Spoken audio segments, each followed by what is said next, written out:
Hello everyone, standard 12th में account में last video में हमने हमारा इलस्ट्रेशन 19 और कुछ टॉपिक्स के बारे में किया था। आज की इस वीडियो में हम अनदर टॉपिक जो हमारे चैप्टर का लास्ट टॉपिक है वो हम यहाँ पे करेंगे।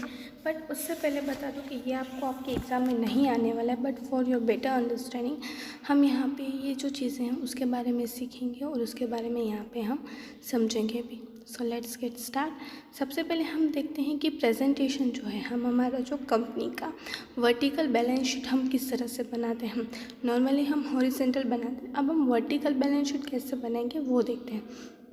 As per schedule 3 of company act 2013 share capital is to be disclose in a company balance sheet the following method कि अगर हम वर्टिकल बनाते हैं तो किस तरह से बनाएंगे। तो सबसे पहले फॉर्मेट हमें दिया हुआ है companies balance sheet of dash company as on dash. First आएगा यहाँ पे equity and liabilities. Equity liabilities उसमें नोट नंबर्स मतलब कि हम जो शेड्यूल बनाएंगे वो अमाउंट ऑफ करंट ईयर के अमाउंट और प्रीवियस ईयर के अमाउंट इस तरह से यहाँ पे हम लिखते हैं। तो सबसे पहले इक्विटी एंड लायबिलिटी उसमें भी शेयर होल्डर्स फंड में क्या आएगा, सबसे पहले शेयर कैपिटल, फिर reserve and surplus and money receive against the share warrant के शेयर वारंट के अकॉर्डिंग अगेन हमें जो अमाउंट मिली है वो। सबसे पहले इक्विटी एंड लायबिलिटीज़ में share holders fund, then after non current liabilities मतलब कि फिक्स लायबिलिटीज़ होती है वो, then current liabilities and other current liabilities that means के बैलेंस जो है हमें जो एडवांस में कॉल्स मिले हैं उसकी जो अमाउंट है वो हमारे यहाँ पे है। तो ये हमारे लिए अदर करंट लायबिलिटीज़ में एंट्री होती है।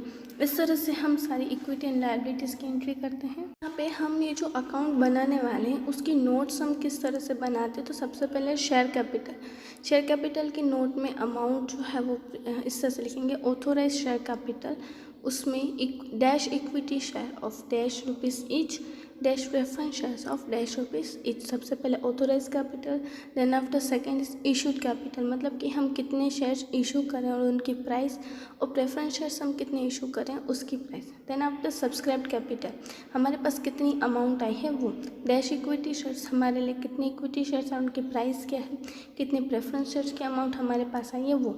And for the above dash shares are allotted as a fully paid up of pursuant to the contract without payment of being received in cash की रिसीव कितनी अमाउंट हमें मिलने वाली है, किस तरह से मिलने वाली है वो।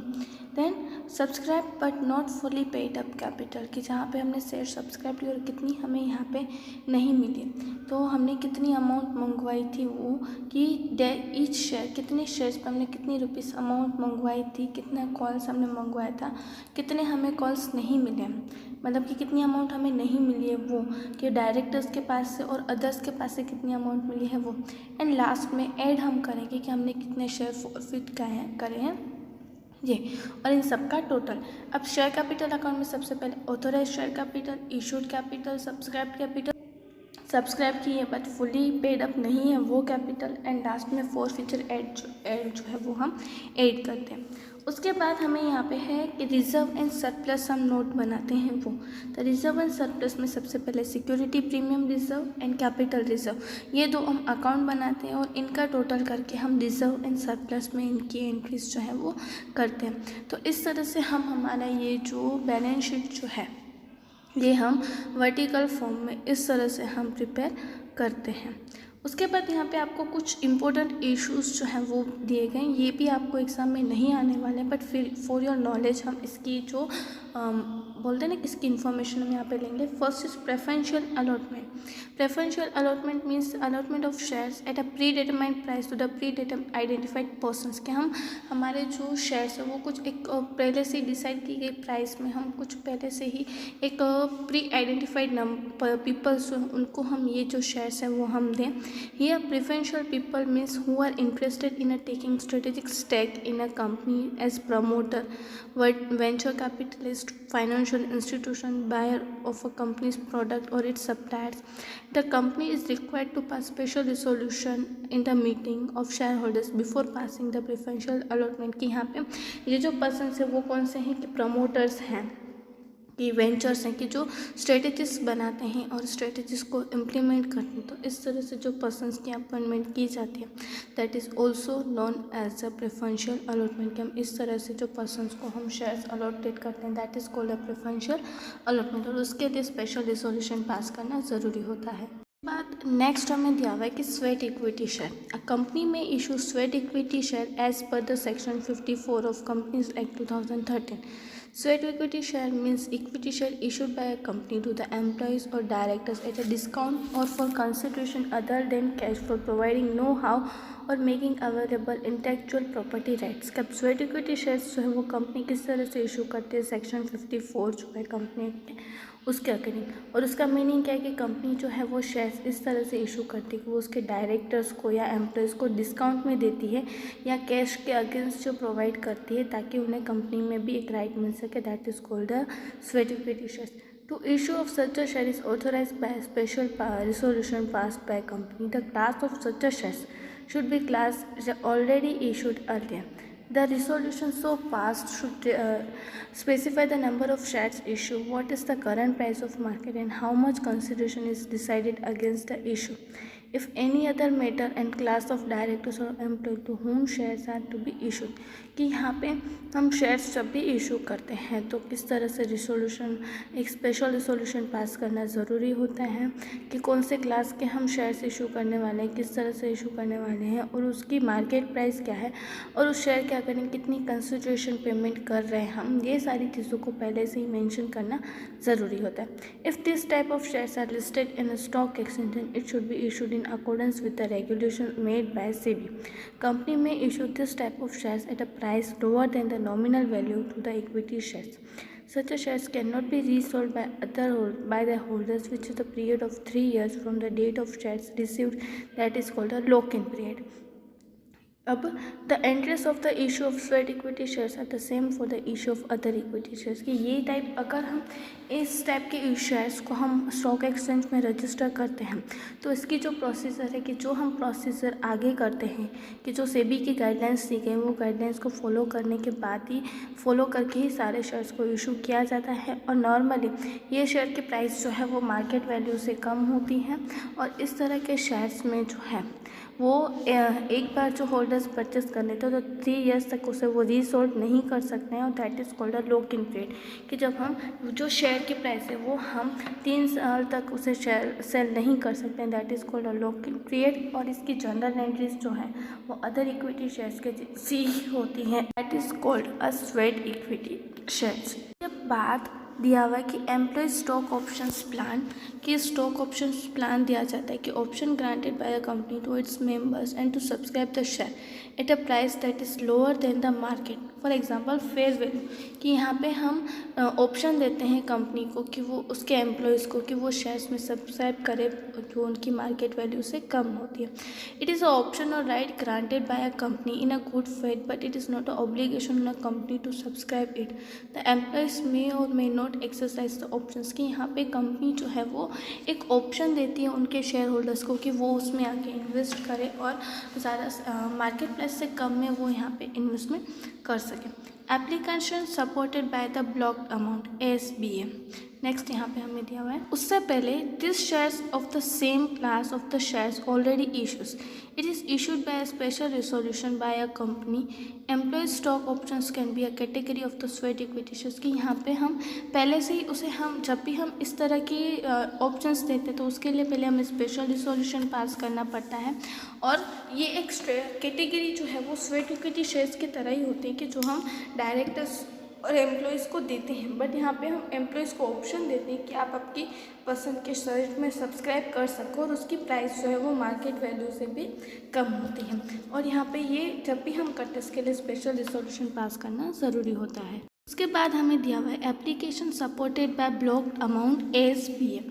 ASBA process developed by Indian Stock Market Regulator SEBI for applying IPO In ASBA, an IPO applicant account doesn't get debited until the share allocated to him.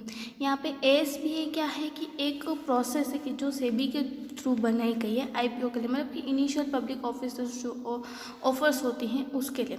अब जब तक ये अमाउंट इस अकाउंट में शेयर होल्डर्स को share allocate नहीं किए जाते हैं तब तक ये अकाउंट जो है वो डेबिट नहीं होता है। Earlier qualified institutional buyers were not allowed to participate in IPOs through ASBA facilities की जो पहले से ही उन्होंने परचेस करके रखे हैं शेयर, उन्हें ये ASBA की जो फैसिलिटी है वो नहीं मिलती है। Currently, as per SEBI guideline, non-retail investors, for example, qualified institutional buyers and non-investors making application in public rights issues shall mandatory to make use of ASBA facilities कि यहाँ पे qualified institutional buyers और non-institutional investors जो है वो application करते हैं कि उनके लिए ये ASBA की फैसिलिटीज़ जो है वो यूज़ करना कंपलसरी हो जाता है। ASBA process facilitates individual investors bidding at a cutoff with a single option to apply and sell certified syndicate banks in which investors have bank account। कि यहाँ पे ASBA facilities देती है इन्वेस्टर्स को कि वो इन्वेस्ट करें कट ऑफ में और उनके पास ऑप्शन भी होता है कि वो सेल्फ सर्टिफाइड जो बैंक्स है उसमें वो अकाउंट ओपन करवा सकें। SCCBs are those banks which is satisfied the condition laid by SEBIs कि यहाँ पे जो SCBs जो अकाउंट्स जो हैं वो इसलिए बनाए जाते हैं कि यहाँ पे SEBIs की सारी गाइडलाइंस को फॉलो किया जाता है। SCSBs would accept the applications, verify the applications, block the fund to the extent to bid payment amount, upload the details in the web-based binding system of NSE, unlock once the basis of allotment and finalize the transfer the amount for all shares to the issued। अब SCSBs bank क्या करती है कि application receive करती है, उन्हें verify करती है, फंड को ब्लॉक करके रखती है कि जब तक सारा पेमेंट नहीं आता, उसके बाद डिटेल्स वेबसाइट पे डालती हैं, फिर एमएससी की डिटेल्स साइड डालती हैं, फिर अमाउंट जो है वो अनलॉक करती है, उन्हें शेयर अलोकेट करती है। ये सारे काम जो है वो SCSBs बैंक करती है कि वो सारे काम सेबीज ने जो गाइडलाइंस दी वो सारे काम यहाँ पे किए जाते हैं। ASBA means application supported by blocked account. ASBA का मीनिंग हम यहाँ पे दिया application supported by the blocked amount. ASBA is application containing the authorisation to block the application money to the bank account कि यहाँ पे जो सब्सक्राइबर होते हैं वो हम क्या करते हैं कि उनकी अमाउंट को हम हमारे पास जो है वो ईजिली हम रख सकें। If investors is applying through ASBA his application money is allocated shares will be debited from the bank account only if his application is selected for allotment after the basis of allotment is finalized or when share is not allotted then the control on block amount is withdrawn। यहाँ पे ASBA से कब debit होती है amount कि जब तक उस शेयर होल्डर्स की अमाउंट जो है वो डेबिट ना हो जाए। मीन्स कि जब तक उसके शेयर अलॉटेड नहीं हो जाते उस शेयर होल्डर्स को तब तक उसके अकाउंट में से उतनी अमाउंट जो है वो डेबिट नहीं होती है। एक बार उसके पास में शेयर अलोकेट हो जाते हैं उसके बाद ही हम वो जो अमाउंट है उसे हम विड्रॉ भी मतलब कि उसके अकाउंट में से वो अमाउंट जो है वो डेबिट हो जाती है। ASBA is stipulated by SEBI and available from most of the bank operating in India. This allow the investor monies to remain with the bank till the share are not allotted after the IPO। यहाँ पे ASBA अब mostly सारी banks में दिखाई देती है कि जो इंडिया में है वो, और वो इन्वेस्टर्स की मनी को उनके बैंक में रखने के कहा जाता है कि जब तक उनके पास शेयर अलोकेट ना किए जाएँ तब तक। This amount cannot be utilized by the applicants when the shares are allocated. Only then required amount is transferred out of the investor's account to the company's account. This eliminates the need of refunds on shareholders not being allotted। कि यहाँ पे क्या होता है कि इसके कारण कि वो शेयर होल्डर्स को जब तक उसकी शेयर अलोकेट नहीं किए जाते तब तक उसके अकाउंट में से कट नहीं होते हैं, और ये इजी रहता है कि जो जिसको हम अलोकेट नहीं करते उसे हम रिफ़ंड करने की जो प्रॉब्लम है वो इजी रहती है, और डायरेक्टली जिसको हम शेयर अलोकेट करें उसके अकाउंट में से हम डायरेक्टली कट कर सकते हैं।